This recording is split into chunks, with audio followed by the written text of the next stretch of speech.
Hi, y'all. I'm Johanna Nuding. I am a storyteller, entrepreneur, cannabis lifestyle guide, and host of Casually Baked the podcast. We must work untiringly so that our children are of light, knowledge that we can safely protect them. Curious About Cannabis is dedicated to providing reliable cannabis science education to anyone curious enough to learn. To get access to free courses and other educational resources, visit learn.cacpodcast.com and become a Curious About Cannabis member for free. The Curious About Cannabis book provides an incredible crash course in cannabis science through over 500 pages of content filled with photos, activities, science experiments, games, and more to help guide you through your personalized cannabis education journey. This book has become a trusted textbook in colleges and universities across North America and is absolutely perfect for serious learners, as well as cannabis educators, bud tenders, clinicians, patients, and caregivers.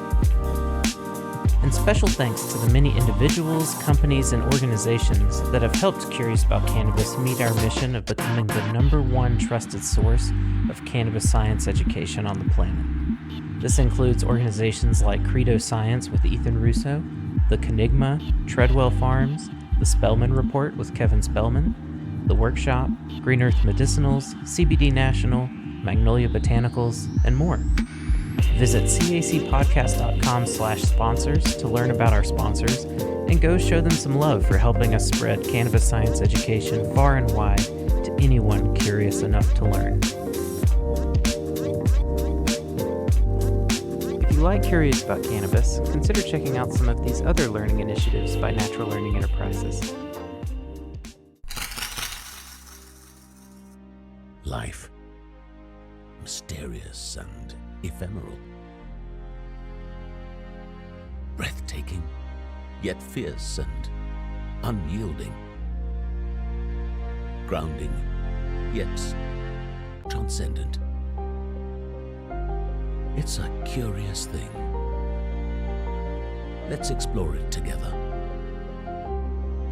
Isn't life curious? Available at isn'tlifecurious.com or wherever you experience podcasts.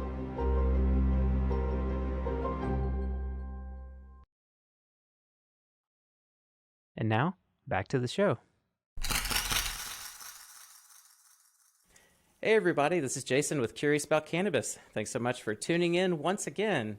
So today I'm excited to be joined with somebody whose podcast I was actually very recently on, and now we're here to tell her story. I'm here with Johanna Nuding of the Casually Baked podcast. Jo, thanks so much for being willing to take the time today. Yes, Jason, it was fun having you on my show. Listeners loved getting curious about cannabis with you, so I'm excited to be sitting in on your show now.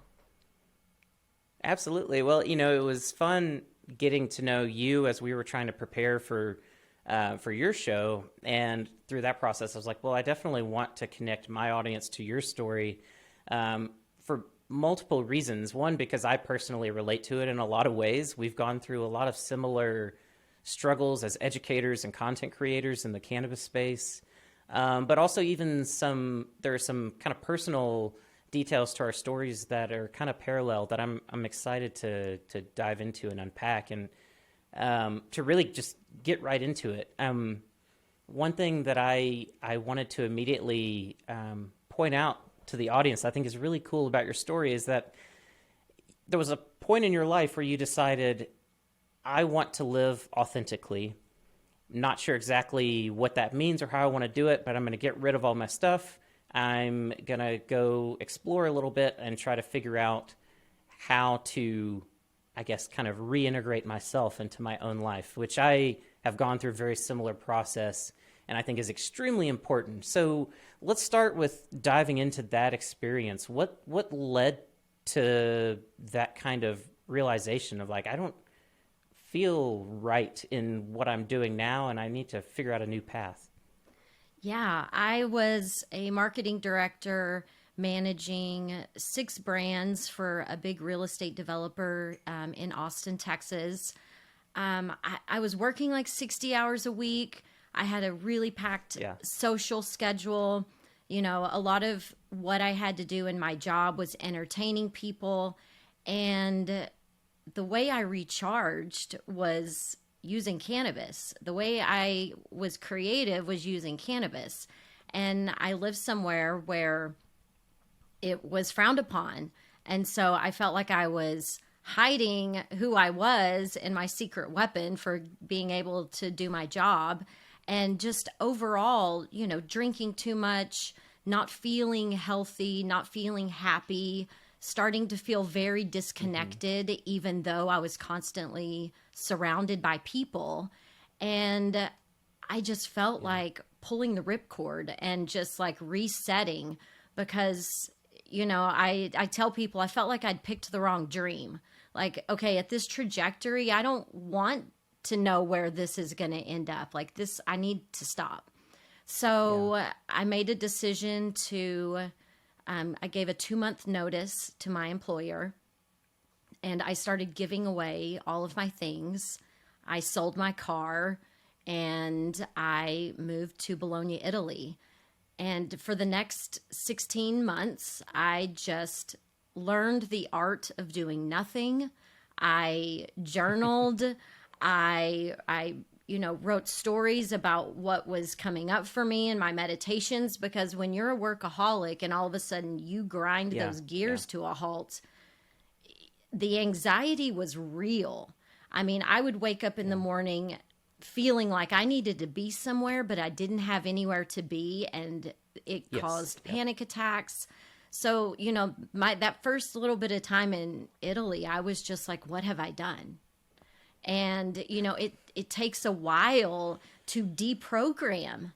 And so I just really started spending time thinking about what would it look like to get paid to be myself? What would my ideal living situation be? If I could go anywhere from here, which I can, where is that? And it became the best gift I ever gave myself. And when I returned to the United States, I posted up at a friend's house in Austin and was applying for jobs out in California. And as soon as I bought a car, and as soon as my license plates came in, I loaded whatever I could fit in that VWCC, and I headed west. I wanted to be somewhere where cannabis was legal. I didn't know exactly what I was going to do, but I was going to learn where my skill set fit into the cannabis industry, and I just dove in head first.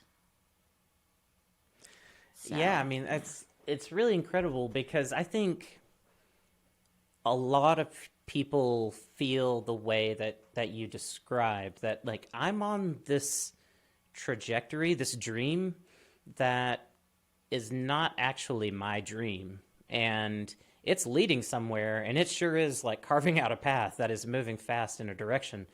But I don't necessarily want to go. Yeah. Exactly. Yeah. Like it's like you're on, you know, a moving sidewalk that's just continuing to like push you that way. And when you're working in a career in these systems that we get, you know, involved in, there's a momentum that kind of just keeps pushing you. And so it's very, I think, sometimes it feels impossible to people to pull out, to pull the ripcord. Yeah. Can you describe some of the feelings you had right before putting in that notice to your employer? Like, were you nervous, scared, excited? Like, what was coming up for you?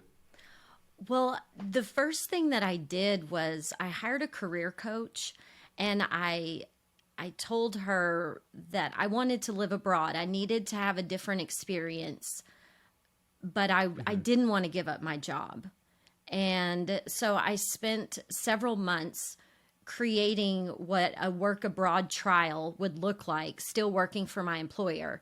This was back in 2011 that I was working on this plan.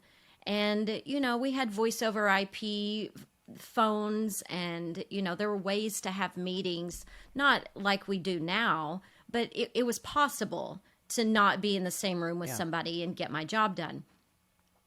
And, you know, that plan, I worked really hard on it. I had this career coach poke all the holes in it that she possibly could. And Nice. Yeah. whenever I presented it, it really fell on deaf ears. And I, you know, just let that sit for about a month. I brought it back up again. And the response was, well, can you just go for a month? And I'm like, in Europe, that's a holiday. That's like your required vacation time. You can't tell if something's going to work in a month. And, you know, I had pitched 3 months. So at that point, I was just like, Johanna, nobody gives a shit about your future, but you, like, this is your life. You can't ask anybody for permission. You have to do you. So I went home that night and I got online and I booked a one-way flight to Bologna, Italy. And I went to work the next day and I just said, I'm giving you a 2-month notice. I leave for Italy on such and such date in June. And, you know, for me, it was just like ripping that Band-Aid off, where in that moment, I was just like, I'm going all in on me. And the response was, well, I'm concerned about you finding a job when you get back. And I'm like, don't worry about me. You know what? I'll worry about me. And so, you know, for me, it was, I dipped my toe in the water. And when I didn't get the response I wanted, I was just like, what are we doing? Let's cannonball, man. Let's get in there. Yeah. So, and it was scary. It really was. But, you know, growth is scary. Change is scary. And when it's uncomfortable. Yeah, when you've driven that same road every day for years and years and years, the ruts are deep. And when you yank your car out of it, you know, it's going to feel like you're wrecking your car, but you're going to get out and you're going to be fine. Yeah, and you know, getting to that of the transition of like, okay, you're out of the 60-hour work week into this transitioning of trying to learn how to do nothing, which I went through something similar when I exited the cannabis testing arena, as I call it, where I was doing something similar, working 60-hour weeks, like running myself into the ground, and it's like, what the hell am I doing? And then ran away to work on to help my friends harvest cannabis for for 6 months or so after that. And it's especially when you're a high functioning professional that is in meetings a lot, lots of schedules, lots of communication. It is like when you don't have anything to do, you feel like it's wrong to do nothing. It feels very uncomfortable to do nothing. So how did you wrestle with that? You said that you journaled and tried to kind of work through some of those feelings. But when you first got to Italy, what did that look like? What did you do with yourself? You know, it's funny because cannabis was such an important tool for me during that time. I brought oil with me. And so I would, take a tincture in the mornings and just kind of, it helped me loosen up about the not having the something to do. But what I did for myself was I vowed to cook all of my meals. You know, I had, as a busy professional, had always had someone prepare my meals for me and make sure that I was eating healthy, but it was something I could just pop in the oven and I didn't have to think about it. So for me, it was getting up in the mornings and engaging in the modern life, just being there day to day, just experience what it was like to live somewhere where I didn't know anyone and I didn't speak the language. And so just allowing myself to be curious and wandering around. Like I would get on a bus and I would ride the bus all the way to the end of the route. And then the bus driver's like, ma'am, this is the last stop. Do you need to get off? And I'm like, no, I just want to see where it goes. And we would come back and, I would go to the markets every day and cook myself lunch and dinner and I got myself invited to a lot of dinner parties, and I would hang out in the kitchen so I could start learning the Italian style of cooking and easily learning words for things. I put sticky notes up all over my room and, labeled everything so I could start learning a little bit of Italian. And I just had fun and explored. And of course, I had never been without air conditioning, and I show up in Italy in like the hottest summer on record for like a decade. And of course. Yeah. So, there were plenty of moments where I'm like, this is miserable, but gosh, it was such an amazing life lesson. And I think one of the most important things that it gifted me was I have a degree in communications. I have a broadcasting degree. Talking is what I do. And all of a sudden, I was somewhere where I sounded like a 3-year-old trying to speak. Like, to ask somebody for directions or to buy a bus ticket. Like, that shit was hard. So when I came back and I had the gift of communication again, where everybody speaks the same language as me here, I was not afraid to ask. I was not afraid to stand up in a meeting with a bunch of CEOs and ask for what I want. It became so much easier to use my voice after being somewhere where, trying to get directions to the bathroom was one of my biggest challenges of the day. Wow. Yeah, that is really fascinating to think about, that you're, this primary talent and skill that you have through this process was kind of almost hidden from you for a while. It's like, all right, now this is gone and time to kind of start over for a while. Yeah. And then to have that reintroduced, to have that new appreciation, to just to have the ability to communicate, much less to then think about, that there are skills in communicating, and storytelling and all of these things. That's really cool. And at what point in the journey did you start to think about using that voice and that skill to do things like the Casually Baked podcast and that sort of thing? That didn't even cross my mind in Italy.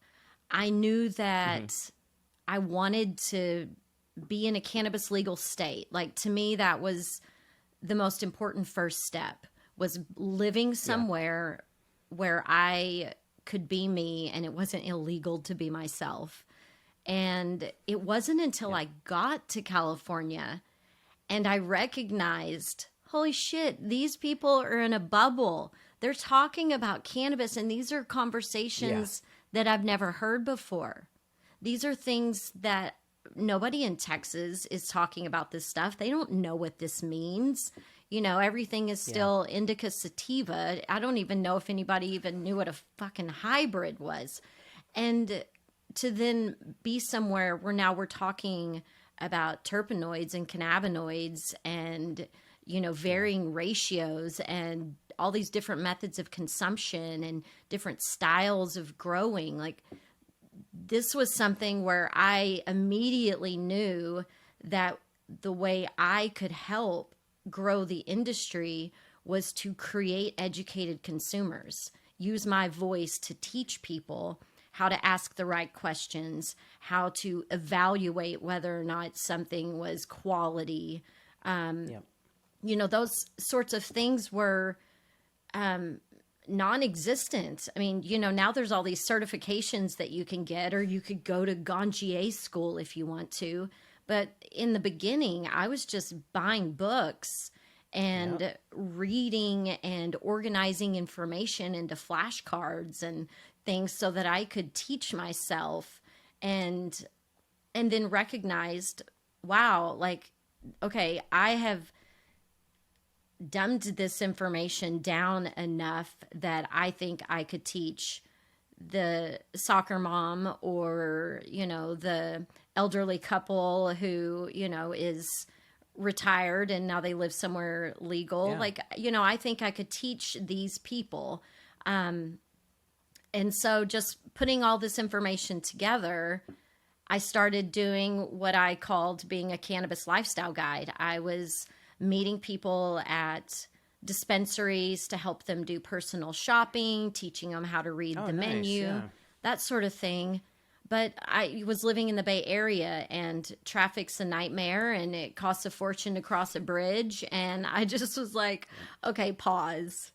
You have a degree in communications. Let's turn these one-on-one situations into more of a megaphone, type. Let's talk to the masses. Yeah. And so I just bought a cheap little microphone off Amazon, and I plugged it into my laptop, and I just started talking. And the very first show, I interviewed one of my friends that had helped me design the brand for Casually Baked. She was a single mom, that was using cannabis to treat symptoms of diabetes and things like that. And so we were just talking about what that was like. We're sitting on my couch and just chatting about it. And I got good feedback from the 20 people that I knew that listened to it. And and I just kept going. And what you and I were talking about in the green room earlier, one of the most important things in the cannabis industry is to just be consistent and keep showing up, because the plant is as nuanced as the industry is, as the number of conversations you can have around it. And, I've been doing this for 7 years. For 5 or 6 of it, for the first 5, I did it every week. I recorded a show once a week. And then I switched to every other week to give myself a break because I was overwhelmed. But I've never had to have the same conversation twice. There's so much to talk about. And so I appreciate being able to have conversations with really intelligent people and continue to learn every single week something new that I can turn around and share with my, growing tribe of, kind of curious folks. Yeah. I mean, it's a really special feeling the first time you turn the microphone on and start talking. And there's kind of a process of like finding your voice on a podcast. I remember my very first episode that I did, how awkward it was, but yet we got through it, and I was like, okay, like we could do this. And then after like 2 or 3 episodes, you kind of get in a flow. It's like your brain switches into like, okay, now we're in conversational podcast mode, and then it takes off from there. And there's so much to talk about, so many perspectives to share, so much science to explore, so many impacts to explore. It's something that keeps me excited because it is like a never-ending thing. It's like as long as people want to keep tuning in, there is just a limitless amount of things to explore. And I guess that brings up an interesting question. So how many episodes have you done so far? I don't remember what our number was. Well, on that recent one, but what are you at right now? I've done over 260 episodes. Some of them have been special shows, bonus episodes. So as far as the number goes, the next one I'm releasing is podcast number 242.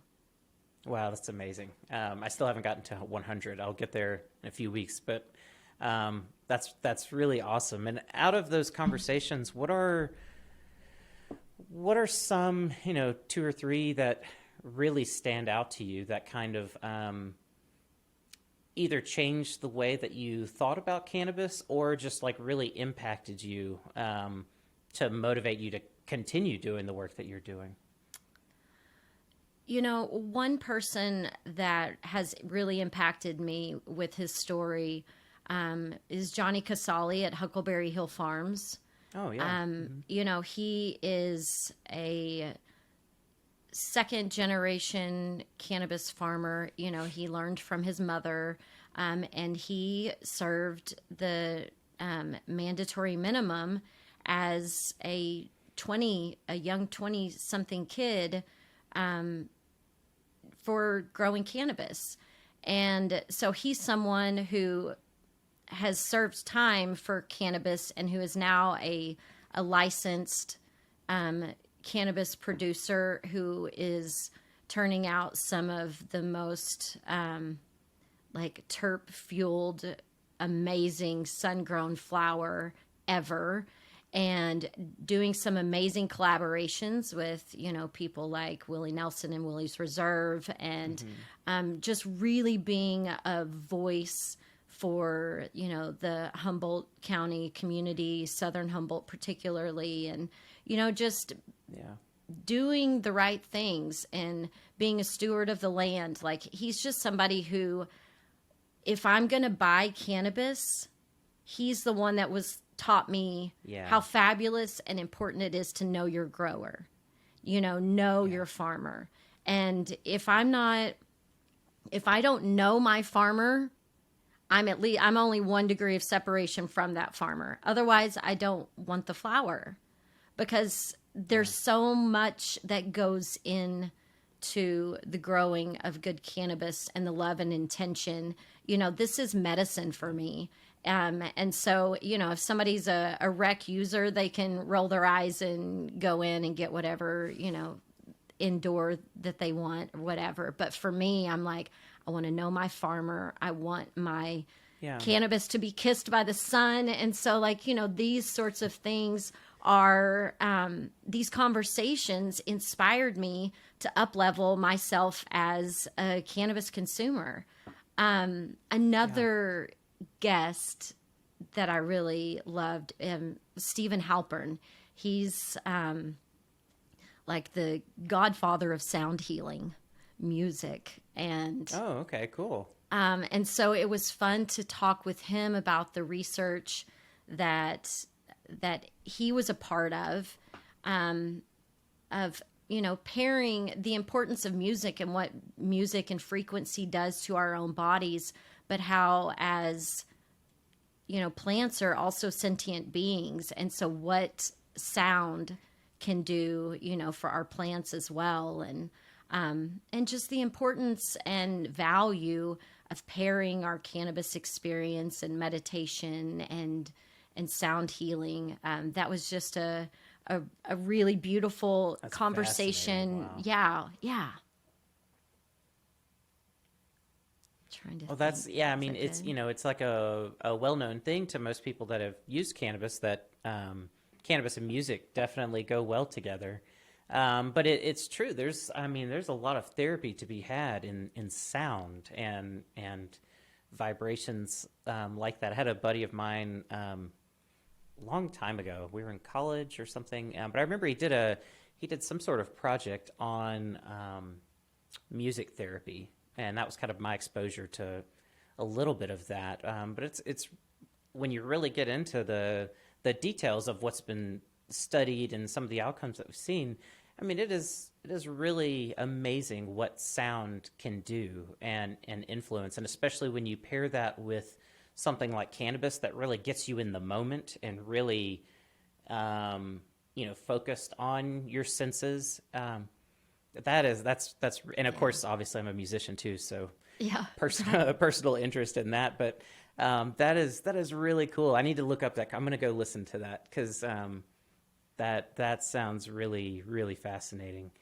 And you know, on the note of,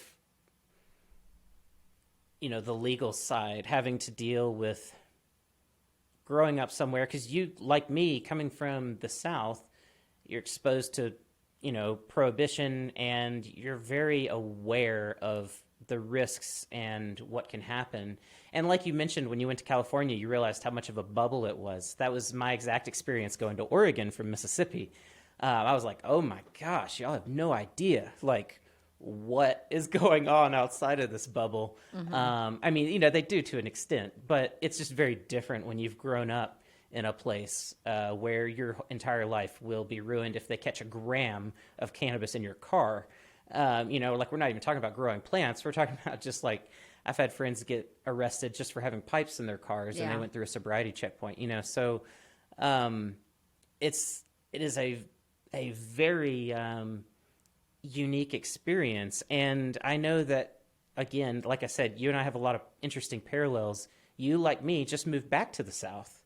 So what is that experience like, having lived on the West Coast and experienced all of that freedom to work with the plant, talk about it, do all of these things, and then to move back to a place where things are not as free? It's changing. There's definitely movement in the right direction, but it's an interesting perspective that I think a lot of folks don't actually have. Yeah, you know, I never thought I would move back. I swore I wouldn't move back until cannabis was legal. But I started feeling the rest of my freedoms being squashed in California. And so for me, I'm like, I need to get off this crazy train. So, you know, I moved back to Texas because, you know, the cannabis industry is struggling. You know, people like me who are content creators, who are brand builders, you know, when people are cutting budgets, they cut marketing first. So, you know, advertising was starting to wane. The price of gas was almost $7 a gallon. Like, there was a lot of things that I was struggling to keep my head above water. And so, you know, part of me moving home was getting more involved in my family's ranching business. I'm fifth generation. Our family's ranch has been operational since 1887, 136 years operating in one family. And that's important to me. And what's so crazy is that California is what made me passionate about agriculture again. Like, when I was growing up, it was not the job that you wanted. It was not the future my father wanted for me. But when I spend my time with amazing cannabis farmers who are wonderful stewards of the land and started teaching me about regenerative agriculture, I just thought, wow, what a difference I can make for my own family by bringing these principles home with me and us trying to put them into practice here in Texas. So, you know, me coming back here now, it's felt a little bit like a sacrifice because, you know, I'm stepping back into the closet in a little bit of a way, but not really, because I'm constantly having these conversations with all the local people and reminding people about the importance of getting involved in our local government and voicing our opinions and coming out of the cannabis closet. And I was invited to join the board of the Texas Hemp Coalition.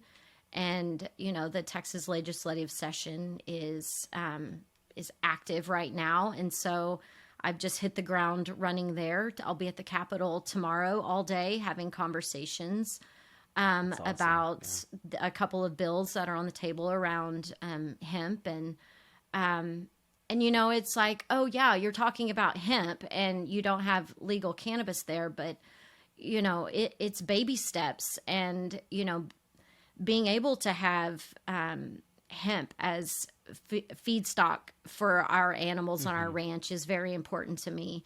And, you know, being able to have access to clean medicine that's tested, you know, is important to me. I want people to understand the nuances of this plant before we legalize it here, because just going and legalizing it, there's so many states that are trying to fix problems that don't make sense, you know, because things were written into law by people that don't understand the nuances of the plant or the chemistry of the plant, or how to manufacture products, how the whole supply chain works. So by us going a little bit slower and educating our lawmakers and educating our communities, maybe we can have a really robust system straight out of the gate. And so, for me, I'm trying to lend the 8 years of experience that I've had living in a legal state and experiencing cannabis as a medical patient, as an adult use patient, as an educator, as, somebody who's lending my platform to farmers and scientists and doctors and the people growing the nascent cannabis and hemp industries in North America. I have a lot of value that I've now brought home to my state. So, I hope I can make a big difference. Yeah, absolutely. And I'm so glad you brought up the animal feed note there, and how that ties into the ranch, because, in my journey with cannabis and learning about it, you learn a lot about cannabis and how it affects the body. And then when you learn that, it kind of changes how you perceive a lot of things. And even if people don't have access, let's say, directly to cannabis, if you can get, hemp-derived feed into the agricultural system, get it into livestock and things like that, so that people's food is more enriched with polyunsaturated fatty acids from the cannabis plant, and even cannabinoids and other things that, depending on what type of feed you're giving them, there's this dietary component of giving our endocannabinoidome, our endocannabinoid systems, things that have been kind of stripped out of our diets through modern agricultural industrialization and things like that. So there are interesting opportunities to make impacts to influence people's endocannabinoid systems through cannabis, through these indirect ways as well, that sometimes are not as appreciated. So it's cool that you're thinking about that. I really like that a lot. Well, and that's the beauty of educating yourself about cannabis, because then you can connect these dots. Yes. And it makes total sense. And it's just like, okay, enriching the soil enriches my crop, which enriches my animal, which enriches the protein source that I will then be consuming as a human being, and then relying less on, big medicine and all the other stuff that we go to for all of the dis-ease in our life, where, there's so much of it that we can control by our diet, our exercise, our mindset, and what we choose to call our medicine. Yeah, absolutely. And I think the future of medical cannabis, and like you said, cannabis to you is medicine, and that, that's how it is for me as well. I take that very seriously, and I think, the future of medical cannabis goes far beyond cannabis itself and gets into these realms of like, well, how do lifestyle choices influence the endocannabinoid system, the endocannabinoidome? How does that then influence your relationship with cannabis, and where does that fit? And so, it really is a more holistic way when we include acknowledging that lifestyle does influence these same things that we're targeting with cannabis. It brings, I think, a lot more richness to the concept of medical cannabis and what the point is, altogether. And another thing, I know we're on almost 40 minutes, so I want to make sure to get to this question because we could spin out in a lot of different directions. I know you have interest in topicals, and this is another thing that I've specifically got interest in as well because of some of my medical issues. So I wanted to make sure to carve out time to talk about that. You've worked with a friend to develop, I know, at least one product or two products or so, maybe more, correct me, but what has led to this interest in cannabis and cannabinoid topicals. And, I'm familiar with MJ Relief, but let me know if there's any more that you have going on in that space. Yeah. I want to make sure that our audience learns about that. Okay, yes, thanks for asking. So MJ Skin is the company that I started. And to take it way back, as a little girl, I'm from a blended family. My mom and dad divorced when I was 3.5 years old. So I spent a lot of time as a little girl on the weekends at the makeup counter at Dillard's. My mom worked in makeup, skincare, fragrances. And so at a very early age, I knew the importance of moisturizing and an eye cream and all of these things. And I loved it. And I happen to have very fair skin, sensitive skin. A lot of products will, cause me to rash or break out. So my best girlfriend in cannabis, she is a PhD formulation scientist who loves skincare as much as I do. So she and I were constantly aggravated at the products that we were finding, in the early days of California cannabis. And it would be like, oh, this topical, it smells good, but, it left a icky film on my skin. Or there's nothing in this but the cannabinoid and avocado oil or coconut oil. This is ridiculously rudimentary, and it costs a fortune. So she and I just started going back and forth of, okay, if I had a topical, these are the things that I would want in it. This is what I want it to smell like. And so we just started cooking stuff up in the kitchen and collaborated on creating MJ Relief. M is for Dr. Monica Villalpando, the J being for Johanna Nuding, but with an also fun little play on cannabis. And so, but our families didn't live in cannabis legal states.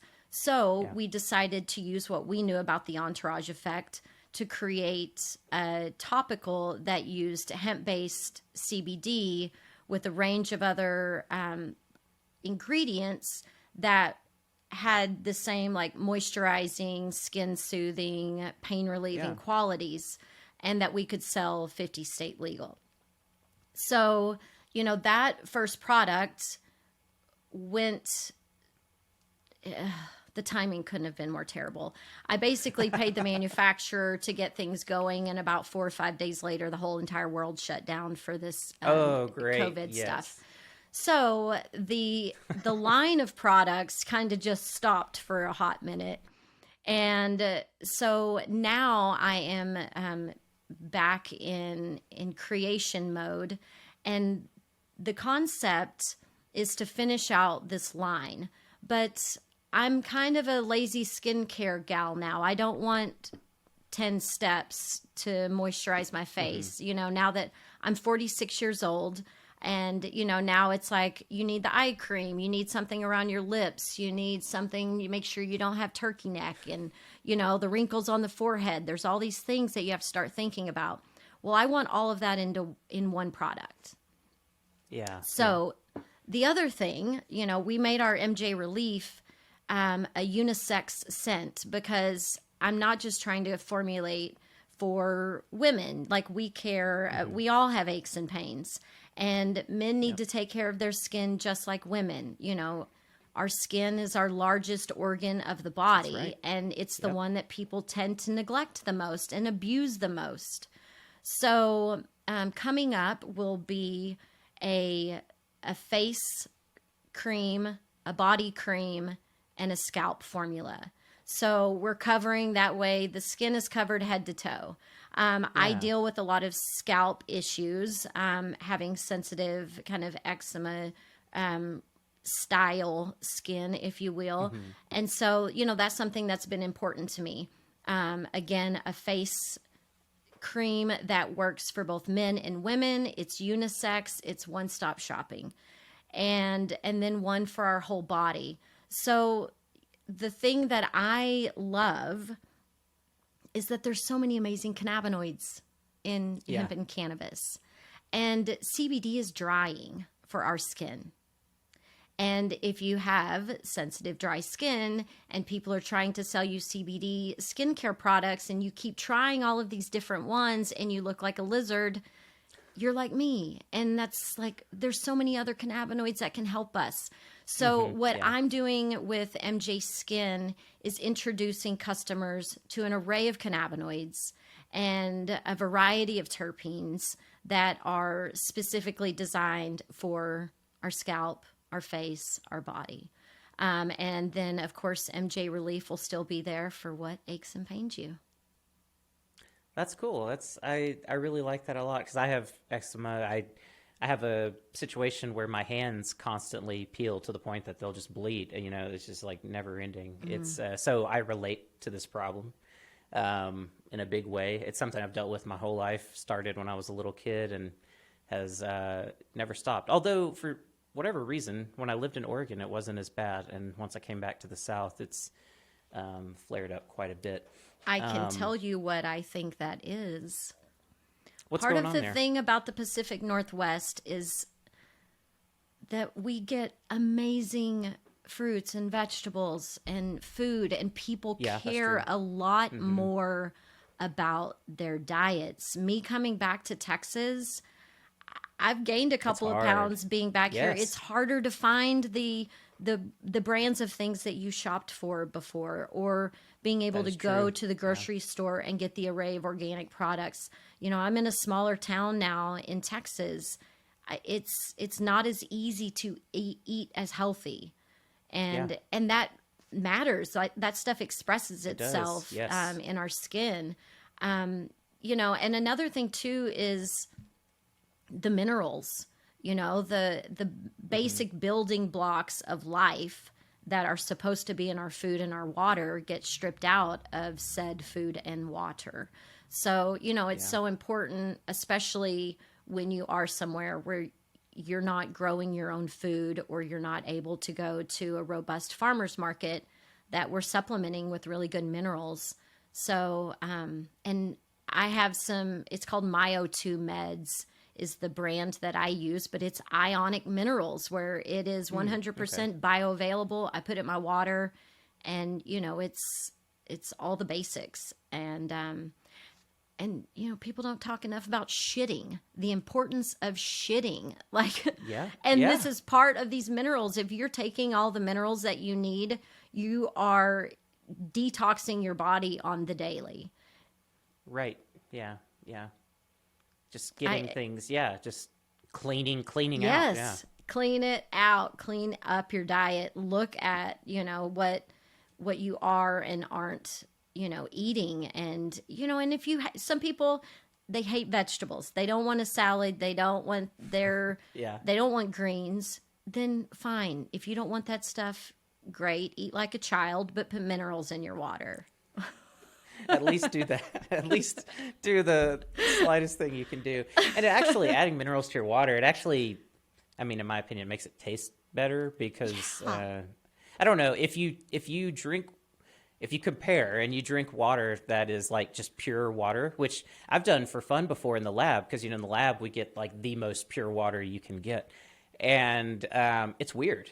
It's really weird. It just tastes off because it's like there's something not there. There's a lot that's not there. And people spend so much money on these filtration systems in their home, which is great. Yeah, let's get the, you know, the fluoride and you know, chlorine or whatever, get these things out, but then turn around and put the magnesium and the iron and different things back in. So, but yeah, when and a lot of this is stuff that would have been coming from the earth, you know, like 100% of it comes from the earth in wells, and exactly, So it's really getting reconnected to the dirt again. Yeah, and not being so scared of it. And it really does when you taste the water with the minerals in it, and you have the mix right. It tastes almost milky sweet, like, you know, it's I don't know, it's really good. It is, it really is. unless you have water. So where I lived in Oregon, I was in Southern Oregon, and there, if you've ever been to Ashland, Oregon, there are there's the water there that has lithium in it naturally. And there's kind of a fun prank that everyone plays on people that are new to Ashland, where they take them to the middle of town, and there are these fountains that are always running that where you can taste the lithium water. And so it's a thing where you're like, oh yeah, you've got to taste, this is the most natural water to this area. You got to get it. And it tastes incredibly bad, but it's because of all of the lithium in it. And what there's does a story lithium do there to that us? like, well, it's an Because I'm antidepressant like, I for remember one if thing. somebody has an addiction. Wait, I don't want to speak like an idiot. Tell me what lithium does. No, so it's commonly today when it's prescribed, it's usually for treatment-resistant depression and bipolar is usually who it's given to, and it's usually a last resort because it can do things like change the color of your skin and among other things. And however, the story behind Ashland is that when settlers discovered the water there, that they became very calm and laid back because they were, getting this regular dose of lithium in their bodies, acting as a natural antidepressant and, kind of mood stabilizer. Interesting. And then they were like, well, let's just not go anywhere else. And then Ashland became kind of this hippie center in Southern Oregon, because Southern Oregon's actually fairly conservative, but Ashland and some of the immediate surrounding areas definitely are not. And so that's kind of the local story. lore. Yeah, Exactly, I like yeah. it. That's cool. But it highlights, this relationship people to the minerals in the water. But I wanted to go back. You mentioned that, talking about the sensitive skin. I've heard you mention before that you have a cannabis allergy, that actually cannabis itself sometimes can really cause problems for you. Do you mind speaking to that a little bit? I totally will. Do you see this Kleenex? I have one of these in my hand all the time because my nose ends up being like a drippy faucet. So just like someone has an allergy to ragweed or, cedar or something like that, I discovered that I had an allergy of cannabis. So if I am handling the flower and I have it on my hands and then I touch my skin will break out wherever I've touched. So when I first moved to California, I always knew, like when I smoked weed or, I would sneeze or my nose would start running a little bit, but, I didn't think much about it.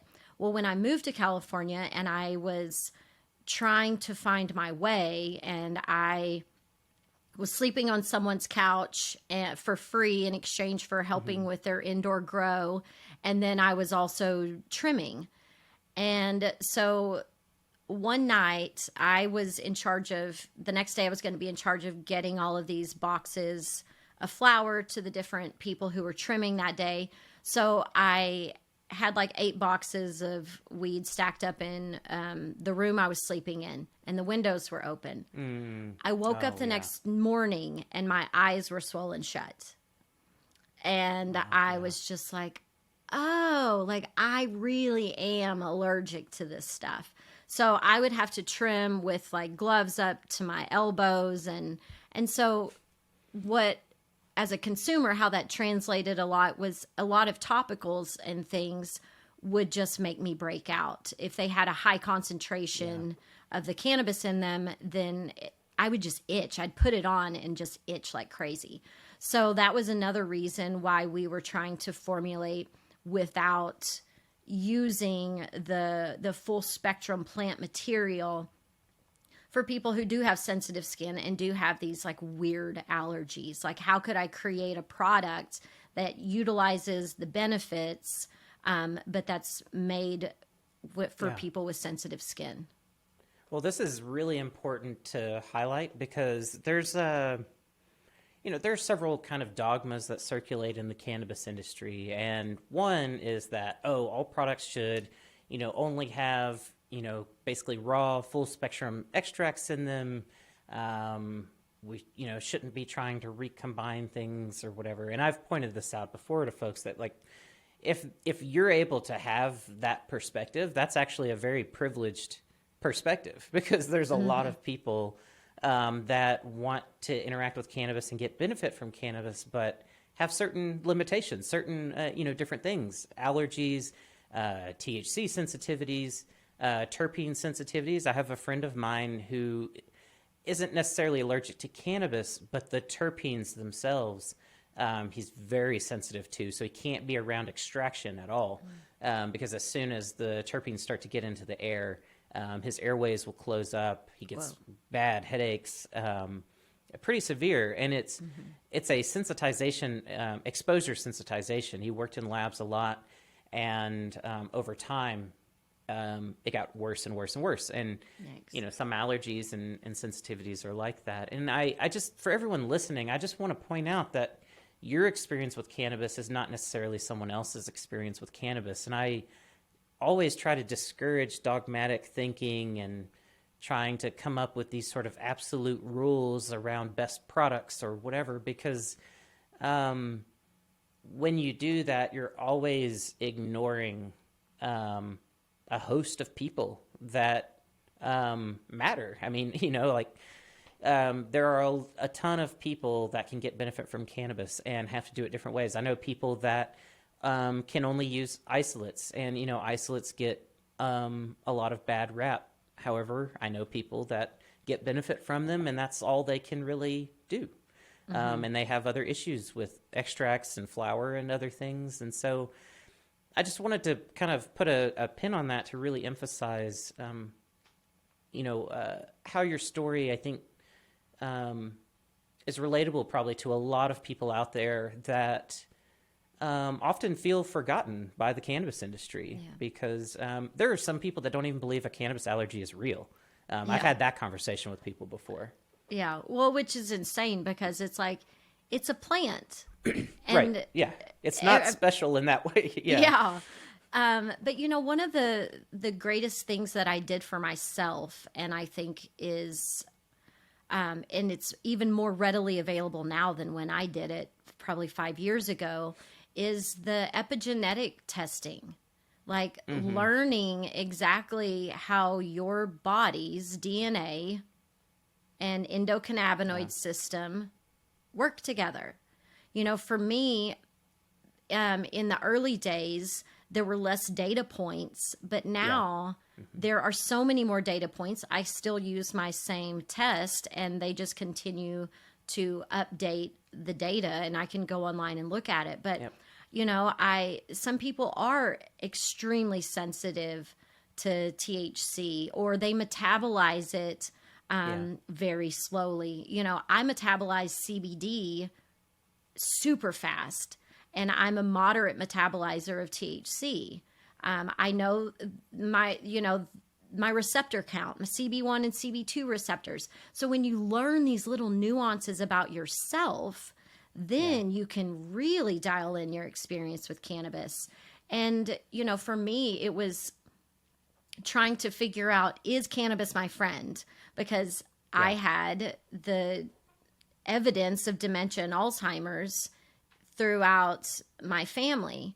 And I was like, okay, am I doing myself a disservice to lean on cannabis as a tool if perhaps it's not my friend? So I wanted to know, exactly how my body interacted with it, and then whether or not I had those different genes. And so, I learned that I had all of the genes for inflammation, which I'm like, well, shit. Okay, I have all the genes for inflammation.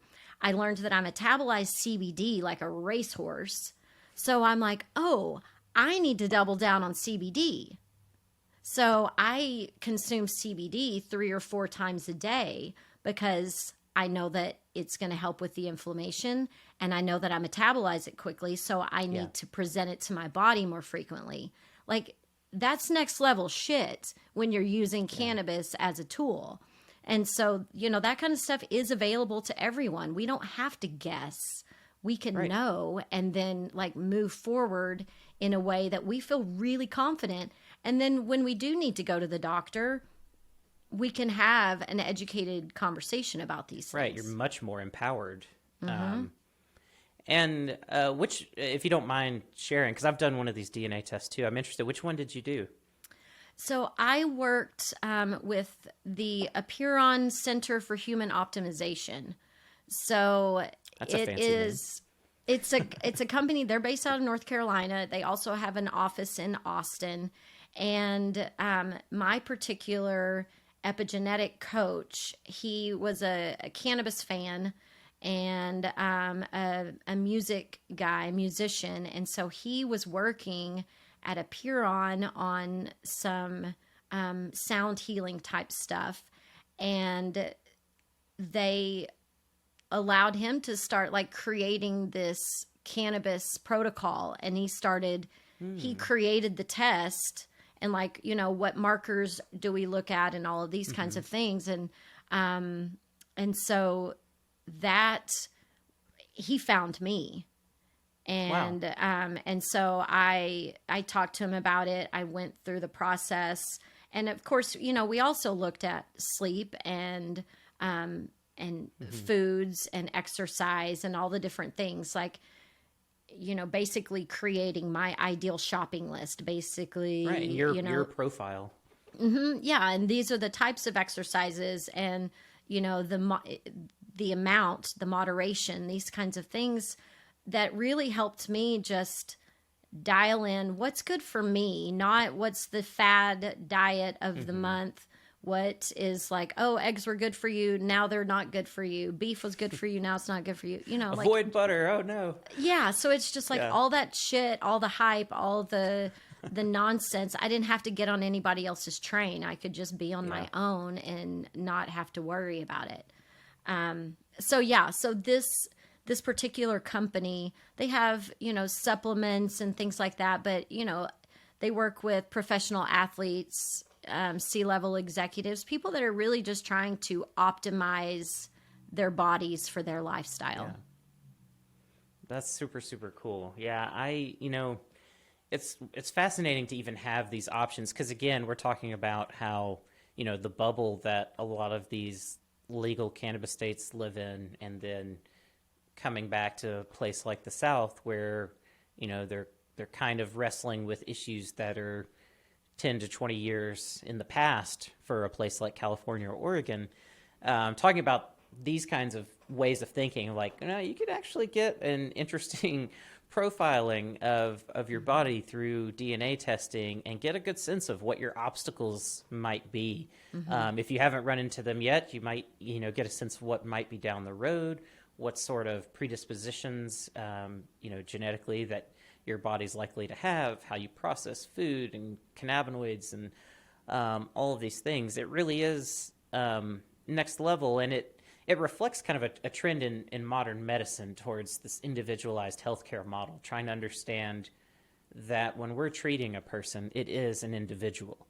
It's not an individual of averages, which is really what medical research represents. Averages of data from, you know, these samples of people, which have biases associated with them because these samples of people in these studies, there are lots of people that get excluded from the studies. So those averages don't even represent the averages of all people. Not the full spectrum human experience that it is completely unique to each of us. Exactly, yeah. And then, you know, there's the physiological side, and then, you know, it seems like there's a lot of push now to try to incorporate these other aspects of the human experience. You know, your psychology, philosophy, what are your beliefs about the world? How do those influence the way you perceive the world? And how does that influence how you treat your body and your lifestyle? And all, you know, all of these interconnected ways of thinking about health. And, you know, to me, it really comes down to like, what experience do you want out of life? And how do you want to, you know, navigate your time here? Because it's limited. So it is really fascinating to have those tools available and to be able to act more mindfully. And it is important, anyone listening, you know, it is really important not to follow these trends. And, you know, there's always going to be another hype train, another cannabinoid that people are saying is going to, you know, address every ailment that you have, or, you know, varying strains and terpene profiles for this or that. None of that really matters on the individual level. Bud tenders can tell you what might work best for you, whatever, but at the end of the day, you have to do the work to know yourself and pay attention to yourself and how things interact with your body and make those decisions, as mindfully as you can. And I do think that when people are starting out, because there's so much information, they get really lost and confused. And especially if they're going to different dispensaries and talking to different bud tenders and things, hearing different messages. I think sometimes people forget that, that they're always looking outward for what to do, but really the best place to look is inward and to better understand yourself, and the rest will kind of come. For me, the choice paralysis is real. Walking into a dispensary and seeing a bazillion options, it can be paralyzing. It's hard to make those decisions, but when the more you know, the more empowered you are, and listening to your body before you listen to other people, ultimately letting that be your guide is the best tool, really. Yeah. Well, and it kind of, this really brings things around nicely as we just crossed an hour, but I like how this really connects with the ultimate sort of beginning theme of our conversation, which is, what does the process to live authentically look like? How do you get there? And this is a big part of that, owning your health, owning your, all of the little nuances of your own body and your mind, and taking the time to observe yourself. That's something I love about your story, is taking the time. It's a very permaculture idea too. In order to affect positive changes to a system, you have to stop and observe the system. And if you don't ever stop to observe, then you're just always tinkering without really fully appreciating what you're affecting and changing. And so, I hope that this conversation has been inspirational to a lot of people, because I know there are tons of people out there wrestling with a lot of these same issues of trying to figure out how to get to a more authentic place, trying to figure out their relationship with cannabis and make sense of it, trying to wade through all the opinions and marketing and all of these voices and noises in the cannabis industry, to try to find what's right. And I appreciate all of the work that you're doing and your journey. I know, as a fellow content creator, educator, this work is hard. And we haven't even had time to even dive into that, of like what it's like to try to teach people about cannabis in this world of, social media censorship. We're still not at a place where cannabis brands are treated the same as other brands. Some of the ads and sponsored content you see on social media, it's like, how in the world is cannabis not allowed? It's truly mind-blowing. And so it's very easy to give up, or feel so discouraged that you're like, well, maybe I made a mistake and need to do something else. So I appreciate how long you've really been sticking at it and continuing to try to guide people on their journey and help them understand, like you said in the beginning, what questions should you be asking? How should you be thinking about this? And for all of our listeners to know that all of that comes for you from a very personal place. And I think that's really important, because, the lessons you learn for yourself, those are the biggest ones, the most impactful ones you can pass on to other people. So I guess as we wrap up, I just want to say thank you for everything that you've done so far. I'm very excited to see, this sort of new chapter in your journey. Being in Texas and getting involved in trying to help people understand how to regulate cannabis and what questions they should be asking, pointing out all of these details that a lot of folks are not going to think about, and just the weird industry dynamics that come along with some of these decisions. It's really cool, and I'm really excited for you. Well, thank you so much. I appreciate you letting me share my story. Yeah, there's never a dull moment. And I feel like I'm embarking on a new chapter, and that will be reflected in episodes of Casually Baked, the podcast. So if you haven't listened or tuned in, I hope you'll check that out wherever you listen to podcasts, wherever you're listening to this one right now. That's right. Subscribe and check it out. And then if you are curious to learn more about MJ Skin and the products that we'll be rolling out, mjskinrelief.com. That's mjskin, RELIEF.com. And yeah, thank you for giving me a platform to share my story, and thank you for providing us with amazing cannabis science education. The work that you do is impactful, and I'm so excited for young people to be learning about this. So we have completely different dynamics in our next generations and the way they view plants and their role personally in the ecosystem, and how we can be stewards for doing things differently, doing it right, doing it honorably, and together, Yeah. Yes. Yeah, absolutely. And for everyone listening, I'll make sure to get the links to everything you just mentioned in the show notes. And we'll also have a link to Casually Baked on the Curious About Cannabis podcast website as well. So yeah, everyone, I hope you've enjoyed it. Thanks for listening through to the end. I've really enjoyed this conversation. I'm amazed at all of the parallels between our paths.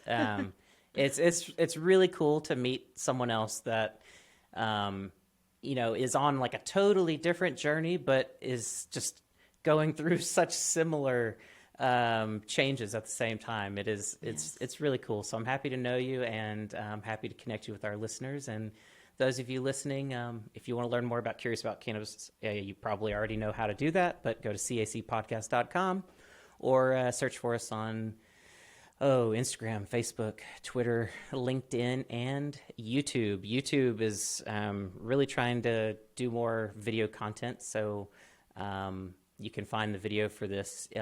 If you're listening to this, you can go check out the video on YouTube. And with that, everybody, as always, stay curious and take it easy. And I'll catch you next time. Peace. Bye-bye, everybody. Thank you. If you like this video, be sure to subscribe, hit the bell icon so you get notified of more videos, and go ahead and check out another video while you're at it.